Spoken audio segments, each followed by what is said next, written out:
Hi friends, तर आज आली मी शेतामध्ये. आमच्या शेतामध्ये सध्या कोथिंबीर लावली आहे. फार सुंदर अशी कोथिंबीर आली आहे. जवळजवळ 1.5 ते 2 एकर आम्ही लावली आहे. ऑर्गॅनिक कोथिंबीर आहे आमची, विदाऊट एनी फवारणी, विदाऊट एनी पेस्टिसाइड्स. आता आम्ही कोथिंबीर उपटायचं चालू केलं आहे. अशी आम्ही उपटतो. ही अशी आमची फ्रेश कोथिंबीर.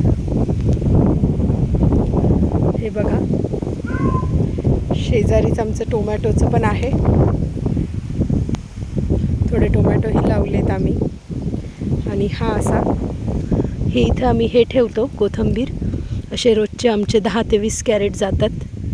त्याचबरोबर आम्ही पालकही नेतो. हा पण एकदम ऑर्गॅनिक आहे, without pesticides. Okay, bye bye. Blog आवडल्यास नक्की लाईक आणि शेअर करा. बाय.